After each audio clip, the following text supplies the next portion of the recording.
Hey guys, in this video, let's talk about the misconception that more patients, more referrals means more success.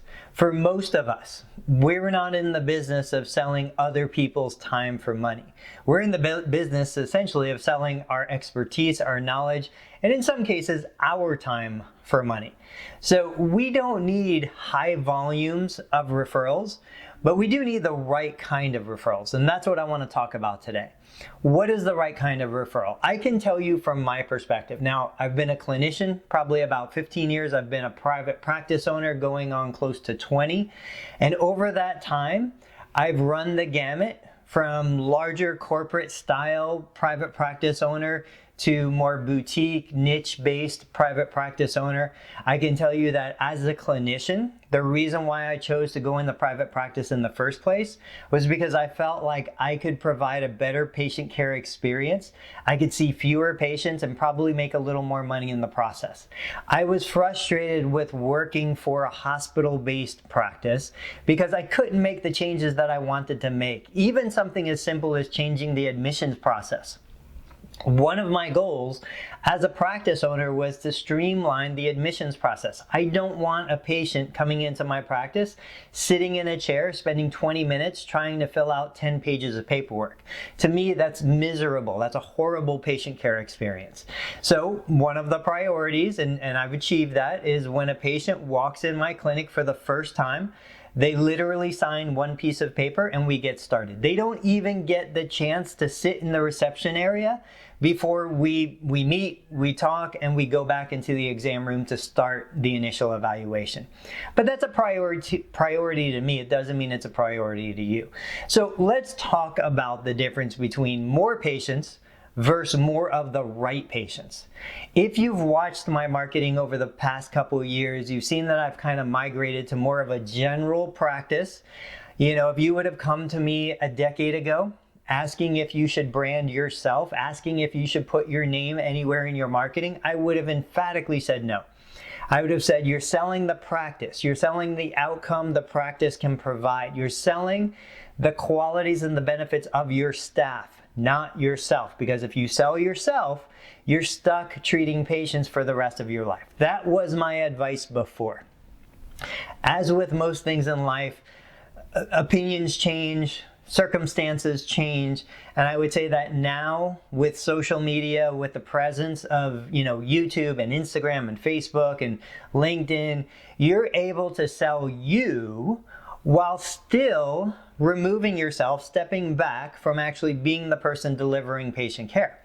Now, you like me, we're therapists at heart. We became therapists first, business owners second. So we still enjoy a component of patient care, delivering that patient care experience. That being said, as I mentioned before, you saw my marketing go from more of a generalist to more of a specialist.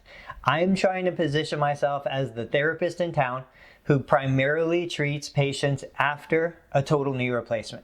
I created a total knee replacement support group. I've created video content almost exclusively on the topic of post-surgical care for total knee replacements. That's where I want to be. And that is the patient care that gets me excited. Now, before that, I own a medical building. I was leasing space to 2 surgeons. They were spine specialists. And I can tell you that I could feel the burnout. I could feel the exhaustion. I could feel the drain of forcing myself to treat a patient demographic that I wasn't passionate about. I wasn't passionate about low back pain. I didn't want to treat patients after spinal surgery. I was more than happy to refer them out, but I felt somewhat obligated because these referrals were coming to see me. And that would be a classic example of where I might have received 10, 15 referrals in a week.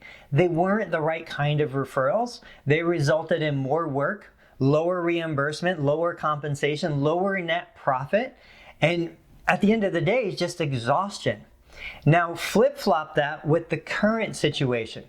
I might get a handful, 2, maybe 3 post-surgical total knee replacement referrals in a week, but I'm passionate about them. They inspire me. They drive and motivate me to produce more YouTube content, to look at other stuff, other avenues of income. And so while the volume is lower, the profitability is higher, the enjoyment, the excitement is higher, and as a result, the practice is now more successful.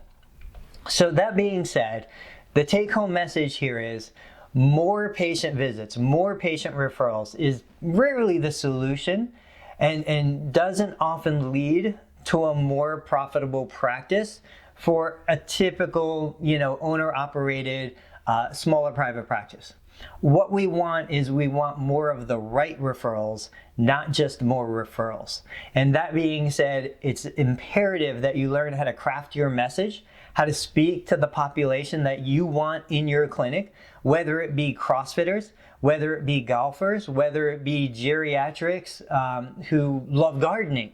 Whatever your key demographic is, post-surgical, non-surgical, persistent pain, it doesn't matter. You have to be able to communicate specifically to that audience, because if you speak to them, they will hear and everybody else will ignore. And that's what we're looking for. That's when you know you've crafted the right message. Guys, I hope this resonates with you. Speaking of crafting the right message, I hope this message was crafted for the right audience. The people who need to hear what I'm saying should hear it.